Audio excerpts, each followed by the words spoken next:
ये मैं कर लेता हूँ, आप ड्रीम 11 पर टीम बना लो। ये डायलॉग आपने टीवी या मोबाइल पर कई बार सुना होगा। जी हाँ, ये वही फैंटेसी ऐप का एडवर्टाइजमेंट का डायलॉग है जो आज की डेट में काफी ज्यादा फेमस हो चुकी है और ना जाने आज कितने लोग इस ऐप के अंदर पैसे लगा रहे हैं। अगर आप भी एक क्रिकेट फैन हो तो आपने कभी न कभी इस ऐप के अंदर पैसे लगाए होंगे या फिर पैसे लगाने का सोचा होगा या फिर अब तक लगा चुके होंगे या फिर एंजॉय कर रहे होंगे। लेकिन दोस्तों, एक ऐसा एप्लीकेशन जहां लाखों की संख्या में लोग रोजाना पैसे लगा रहे हैं, उसकी डार्क रियलिटी से दरअसल हम लोग अनजान हैं। जी हाँ दोस्तों, इस ऐप की सच्चाई जानने के बाद आपका नजरिया इस ऐप से हमेशा हमेशा के लिए बदल जाएगा। इसलिए जानेंगे आज की इस वीडियो में हम dark reality of dream 11।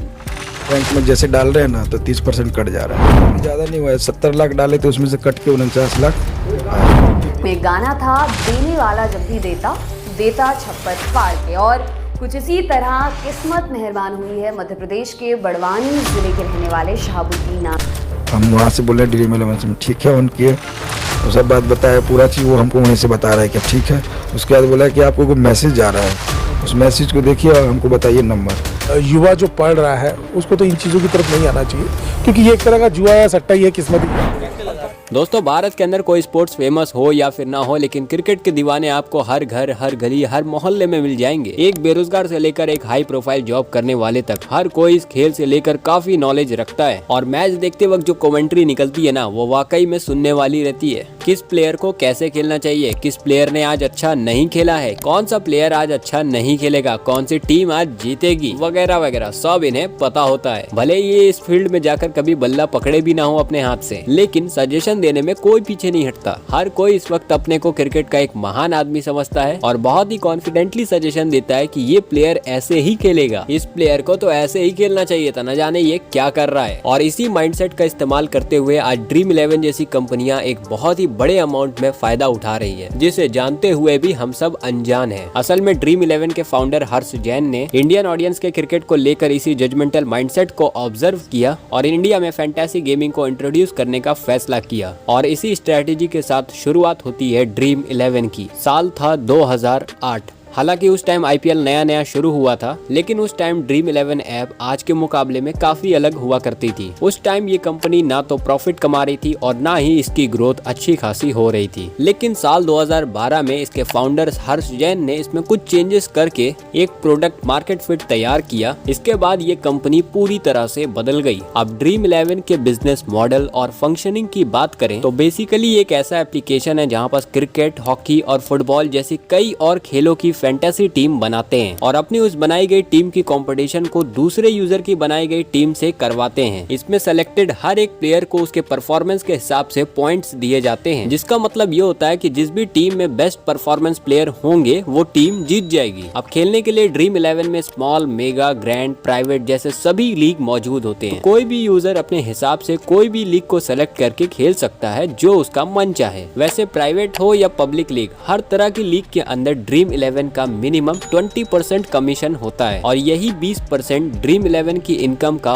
One and only source है। आमतौर पर मेगा और ग्रैंड लीग्स में 50 रुपए एंट्री फीस रखी जाती है, जिसके चलते इसमें लाखों लोग पार्टिसिपेट करते हैं और प्राइज मनी करोड़ों में होती है। यानी कि ड्रीम 11 में एक लीग जीतकर आप एक दिन में करोड़पति बन सकते हैं। अब वैसे तो ये फीस काफी कम है, लेकिन इसी मिनिमम फी को लेकर आज ड्रीम 11 आईपीएल जैसे बड़े टूर्नामेंट का स्पॉन्सर बन चुका है। यहाँ तक कि FY 2021 से लेकर 2022 में कंपनी ने 141.97 करोड़ रुपए का प्रॉफिट जनरेट किया है। अब बात करते हैं इस कंपनी की वैल्यूएशन की कि इतनी तेजी से ये कैसे ग्रो हो गई और ये देश की पहली फैंटेसी स्पोर्ट्स यूनिकॉर्न कैसे। दरअसल ड्रीम 11 का 2012 में नया मॉडल लॉन्च करने के बाद 2014 तक इसके 10 लाख यूजर हो चुके थे और अगले 2 साल यानी कि 2016 में ये 10 लाख की संख्या बढ़कर 20 लाख में हो गई और अगले 2 साल यानी कि 2018 में ये संख्या लाखों में नहीं बल्कि करोड़ों में चली गई। 2018 तक ड्रीम 11 के यूजर्स 4.5 करोड़ के आसपास हो गए थे और इतनी बड़ी संख्या में यूजर्स का होने की वजह से कंपनी ने 2019 में 2000 करोड़ का रेवेन्यू जनरेट किया। यानी कि इंटरनेट क्रांति के बाद इस कंपनी ने मैसिव ग्रोथ हासिल की और अभी करंट टाइम की बात करें तो ड्रीम 11 के पास इस वक्त 160 मिलियन से भी ज्यादा एक्टिव यूजर्स हैं, जो कि आगे आने वाले समय में घटने की बजाय बढ़ने ही वाले हैं, क्योंकि इसके एडिक्टिव नेचर फीचर की वजह से यूजर्स के घटने का कोई भी चांस है ही नहीं। तभी तो शुरुआत से ही कंपनी का फ्यूचर इन्वेस्टर्स को काफी ब्राइट नजर आया और सभी इन्वेस्टर्स इस कंपनी में हिस्सा लेने के लिए बढ़ चढ़कर आगे बढ़े। शुरुआत में जिस कंपनी के अंदर कोई भी इन्वेस्टर इन्वेस्ट नहीं करना चाह रहा था, उस कंपनी की फंडिंग आज की डेट में 10,000 करोड़ से भी ज्यादा है। साथ ही हर दिन ड्रीम 11 में मिलियंस ऑफ यूजर्स पैसा लगा रहे हैं करोड़ों कमाने के लिए। वैसे अब आप ये सोच रहे होंगे कि जब इस ऐप से लोग पैसे कमा ही रहे हैं तो दिक्कत क्या है, इसमें आखिर क्या बुराई है। चलिए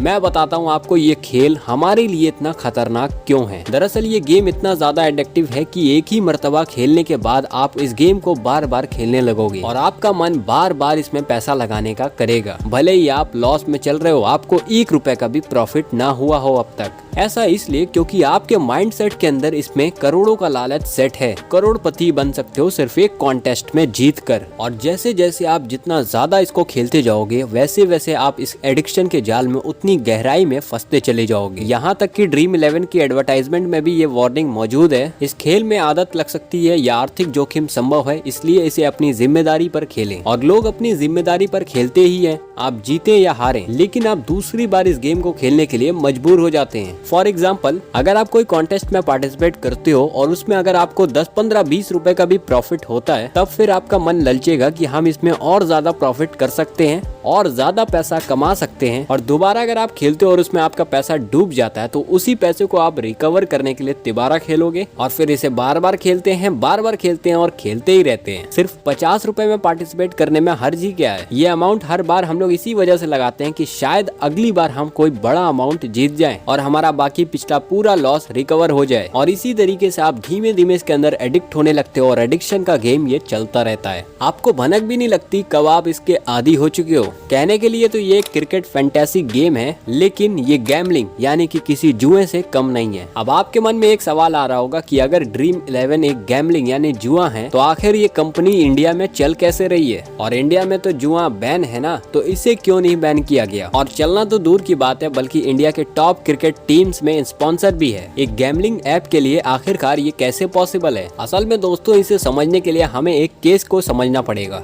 साल 2020 में राजस्थान के चंद्रेश शांकला नाम के एक शख्स ने ड्रीम 11 के खिलाफ FIR दर्ज कराई थी। उनका कहना था कि ड्रीम 11 क्रिकेट फैंटेसी की आड़ में लोगों के बीच में गैम्बलिंग और बेटिंग जैसी चीजों को प्रमोट कर रहा है, इसलिए इसे इंडिया में बैन कर देना चाहिए। लेकिन राजस्थान हाईकोर्ट ने इस पिटीशन को रद्द कर दिया, ये कहते हुए कि इस क्रिकेट फैंटेसी ऐप का रिजल्ट लक या चांस पर डिपेंड नहीं करता है, बल्कि ये डिपेंड करता है पार्टिसिपेंट्स के स्किल पर। और क्योंकि ये गेम स्किल और टैलेंट बेस है, इसलिए इसे गैम्बलिंग करार तो बिल्कुल नहीं किया जा सकता। इसी के चलते इस केस को रद्द कर दिया गया। बाद में ये मुद्दा सुप्रीम कोर्ट तक पहुँच गया, लेकिन वहाँ पर भी यही फैसला हुआ। रीजन यही था कि ड्रीम 11 के अंदर हम किसी पार्टिकुलर टीम के ऊपर पैसा नहीं लगाते, बल्कि खेल रही दोनों ही टीम्स के अंदर से हम अपने चॉइस के प्लेयर को चूज करते हैं और मैच के एंड में उन प्लेयर्स के परफॉर्मेंस के ऊपर ये डिपेंड करेगा हम जीते हैं या हारे हैं। यानी कि इस गेम को लेकर हमारी नॉलेज यूज हो रही है, ना कि लक या चांस। और साथ ही कंपनी ने भी अपने मार्केटिंग में कुछ ऐसे चेंजेस कर दिए हैं जिससे कि लोगों को ये दिखाया जा सके कि ड्रीम 11 लक नहीं बल्कि दिमाग का खेल है। और आपको इनकी टैगलाइन भी तो याद ही होगी ना, खेलो दिमाग से। और यही कारण है कि ये कंपनी इंडिया में लाइटली चल रही है। शुरुआत में जिस क्रिकेट फैंटेसी कंपनी को कोई फंडिंग तक नहीं दे रहा था, वो साल 2019 में अपनी पहली यूनिकॉर्न कंपनी बनने के साथ साथ